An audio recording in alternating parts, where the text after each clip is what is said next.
Welcome, everyone. It's so wonderful to see all of you here today. We've been through a lot of challenges getting around.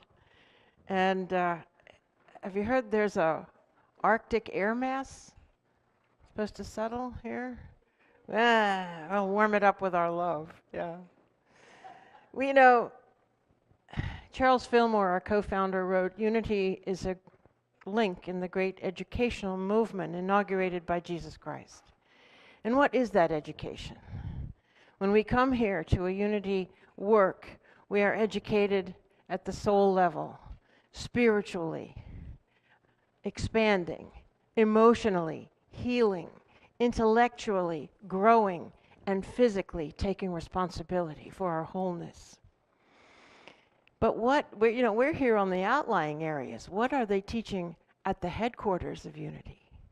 And I want to tell you, they are teaching the evolution of consciousness. And that is why they spend time exploring the works of Pierre Teilhard de Chardin, who wrote The Phenomenon of Man, about the evolution of consciousness on planet Earth. That's why they spend time teaching spiral dynamics, which is about the evolution of consciousness in society, and explains why our behavior changes. And now we're in a period we call the choral meme, where people are taking responsibility to lead and follow whatever is called for to move forward. And so I light this candle today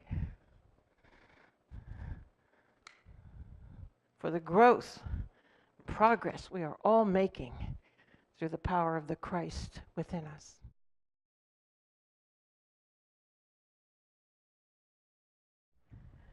How many of you saw our email that's sent out to you to tell you this is the final installment in our series on the blessings? Good, good. Well, let me just tell you what they were.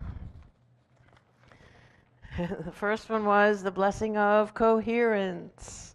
And I still have the program folders. They're going to disappear after today. The program folders for each Sunday, if you want to have one in your memorabilia. Because they're so pretty, I think. So the blessing of coherence was all the monarch butterflies who feast on milkweed, who reproduce that way. It's kind of a coherence in the world of nature. The blessing of surrender, conquering the ego. The blessing of fellowship, standing in integrity and setting boundaries for safety for yourself. The blessing of love was from our friend Barb Corcoran, who came up from Unity on the Lakeshore. I understand there were paper airplanes flying. Woohoo! And then the blessing of vulnerability that Peggy did. Bella, she prefers to be called Bella now. Where did she go? So Bella brought us the blessing of vulnerability based on the work of Brené Brown, who writes a book called Dare to Lead, to create a safe environment. And I've preached on vulnerability before. It means not having your defenses, not defending and justifying yourself. And then I came back with the blessing of order. The blessing of order, which is about to sweep through our entire building. I'm inviting people to sign up for cleaning bees, but it's not the cleaning that's important. It's systematizing our records and everything, which I've kind of been floating on top of things until now. You know, I didn't know what I wanted to keep and what I wanted to save, and I didn't have a system, and I'm ready to set fire to the whole order idea. And then last week was seeing the Christ. The powerful phenomenon that what we look for, what we perceive, we call forth. And today, the blessing of glorifying God. I really don't know how to talk about this. It's a mystery. It's a spiritual shift of gears. There was a Sunday school curriculum, actually, that I created when I was at Unity, on the Unity Plaza on the Temple, and it was, in all I do, I honor God. How do we honor God? We honor God when we rest and take care of our bodies. We honor God when we play safe. We honor God when we share. We honor God when we dance. We honor God when we sing. It was really a wonderful, even though it was for 3-year-olds, it was really inspiring all of us as we did this. But that's all about doing good, you see.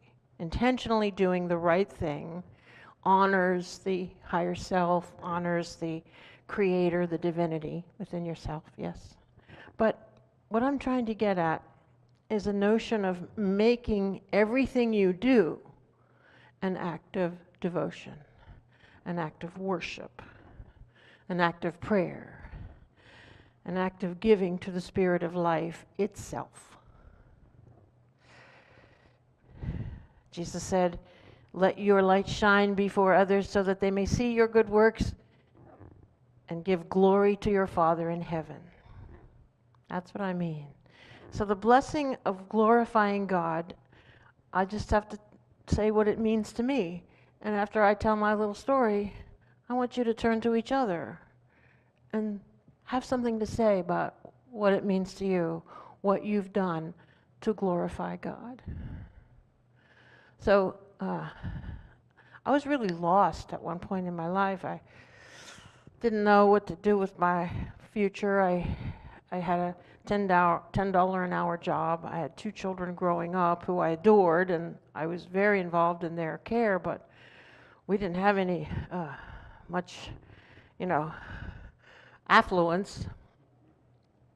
And when Becky, the younger one, was in the 5th grade, she started to have her ribs were concave because she had such a severe case of asthma, and when she breathed in on the inhale, it caused her ribs to start to actually appear bowed inwardly. And I heard about a Hawaiian kahuna healer who was coming through town. I heard about this through our cab driver, who was actually our family doctor, because he was from India and he knew homeopathy. I was thinking of writing a TV series, comedy, The Adventures of Mr. Singh. He had a route. He used to stop at everybody's house and say, "Everybody okay today? And we got a headache, whatever." And they would give you a homeopathic remedy if you had cramps or if you had. One time my children were coming down with the flu. He stopped by at midnight. He said, "Everybody okay?" "Well, the girls are having flu. They got fever. They've been throwing up. They've been crying. They're horrible." He says, "Here, give them a pea-size, shape of this under the tongue. Pea-shape size under the tongue." That's how he talked. So the next morning he comes by 7 o'clock. "How are the girls?" "Well, they're all better. I guess it wasn't the flu." He said, "No, that's how it works." Homeopathy. So anyway, he told me about this Hawaiian kahuna healer was coming through town. Appointments were $100. I didn't have $100 to throw around, but I did it. So we went to the appointment, which was in a big basement of an elementary school room, and people were in a snake line waiting to see her. So when I got to see, I didn't even know it was a woman.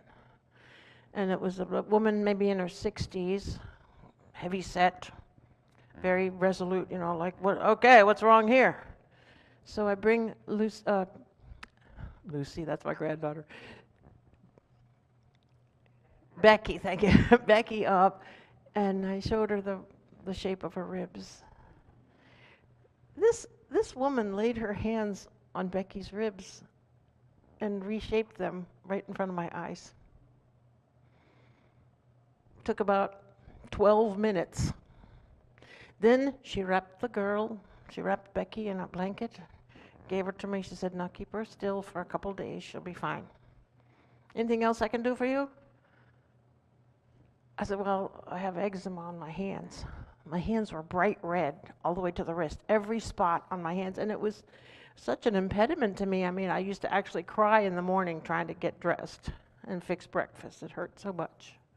She looks at my hands. She says, "I can't do anything for those hands until you start doing what you were meant to do." Wow.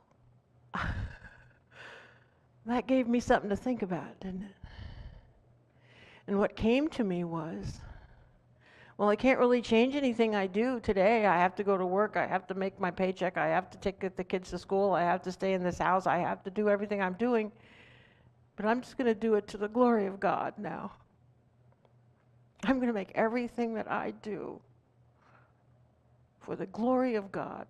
I do it to glorify God. And I took that as my mantra and as my purpose. Yeah. Do you think the hands cleared up? They did. You think my whole life cleared up? Here I am. I don't know how. I just know that I kept with that same feeling, that feeling of, okay, whatever I'm doing, I'm just doing it to glorify God. Whatever God is, I'm not even sure. I don't really believe in a personal God, but I'm going to tell you later what that means. So anyway, now I invite you to turn to someone you're sitting near and just say to them, share with them whatever comes to your mind that you could do, have done, what it means to you to do something to glorify God. Go.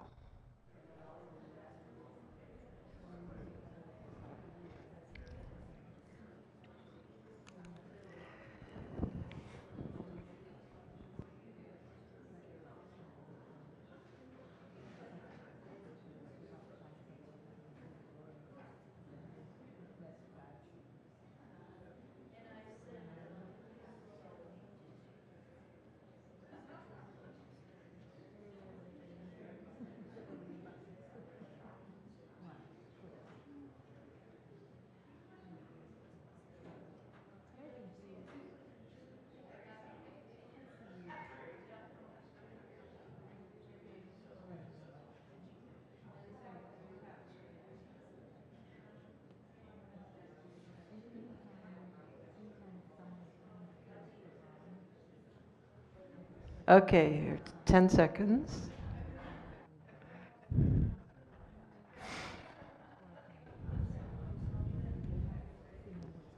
Now, did that feel good? On a scale of 1 to 10, how good did that feel? 11, she says. Bless your hearts. Thank you. Thank you for doing that. Thank you so much. Now, we speak of dedicating ourselves or our lives to God. And at the beginning of our training in ministerial school, this song is often used. Have you sung this song, Take My Life and Let It Be? I want to say those words. Take my life and let it be consecrated, Lord, to thee. Take my moments and my days, let them flow in ceaseless praise. Take my love, my Lord, I pour at thy feet its treasure store. Take my heart, it is thine own, it shall be thy royal throne. Poetry is wonderful, isn't it, sometimes? So, what we're speaking of today, to glorify God, is similar to dedicating to God, but it's a little bit more assertive. It energizes your actions. It spiritualizes your motivation. It bathes the dynamics of your experience in higher energy, a quickening, uplifting influence, you see. You know that from the movie series Star Wars, the Jedi lore is actually a religion now. You can put that on your hospital form, religion, Jediism. It's true. They taught us that in chaplain training. So, dedicating things to the glory of God is being a Jedi Knight and letting the Force reveal itself to you and to all who see your works. It's the full expression of humility at its highest level. Jesus said, the words that I say to you, I do not speak on my own initiative, but the Father abiding in me does his work. It is not I, but the Father within that doeth the work. So the blessing of adopting this way of being is that it opens you up to accomplish things you didn't even know you could do. When you say, this one thing I now do to the glory of God, you access a power that you don't even know humanly how infinite, how limitless is its nature. When we set our course in any experience, now let's say right now that we're going to say that our spring prom night, we're having our spring prom night to glorify God. Our spring prom night is to the glory of God. We put the entire matter into an exalted state. Exalted. Love that word. In that state, things happen more easily. They happen quicker, or maybe slower if they need to be slower. And there's always a touch of healing that brushes everyone who touches the experience. When we take the stand, it's not me, but Spirit working through me that is the energizing power. We're transformed, freed from the wear and tear of our humanness. When we allow the glory of God to be our motivation, everything changes. Because God is an organizing principle of the highest good for all. A perspective that we can only access through consciousness raising. And then it is opening up to mystery. So I'm beginning to think that this earth plane is a workshop to discover the absolute joy and fulfillment of working with God. Maybe this is the secret of the ages. Is this why we come back again and again? To play with the divine power that is hidden and shrouded in forgetfulness each time we come back. What a concept. But this is the possibility. The blessing of glorifying God is to discover that when we step aside, when we let this light of spiritual essence be in the driver's seat, we unleash our destiny. We liberate ourselves from the limitations of our humanness and rise to what? To bear witness to the truth in all its glory. Amen.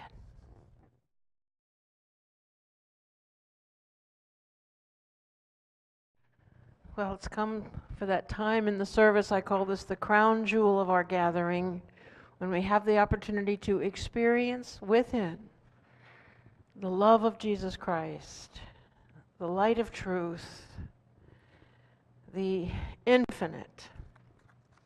So take some deep breaths, get really comfortable, relax. Behold your body as the temple of the living God.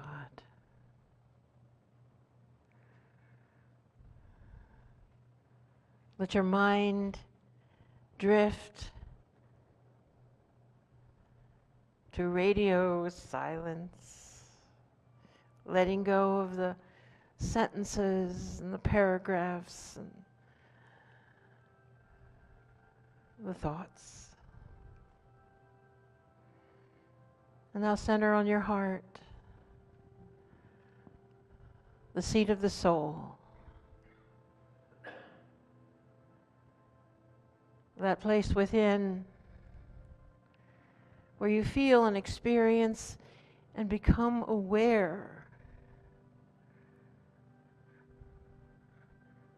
of the divine.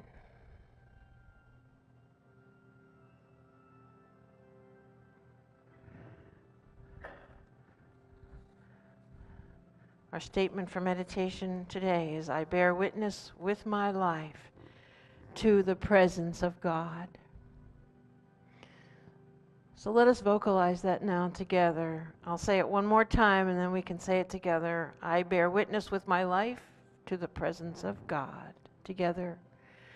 I bear witness with my life to the presence of God.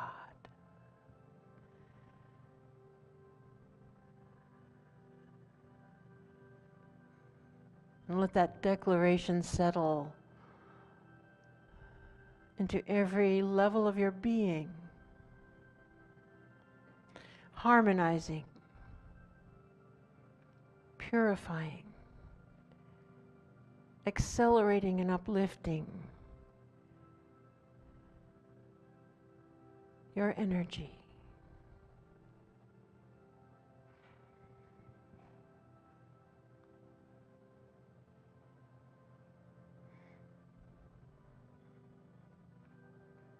And so,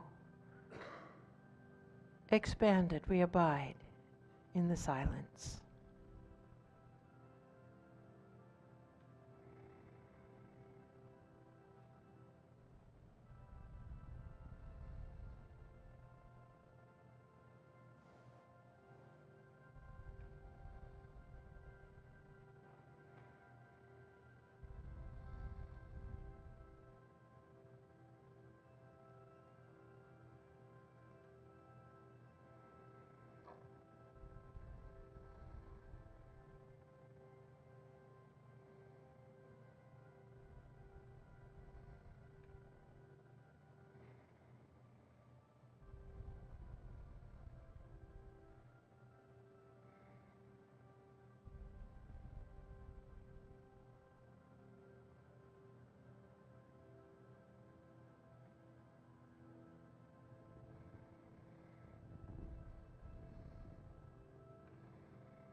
Divine Spirit, we give thanks for the realization that Jesus Christ is now here, raising us to his consciousness of eternal life.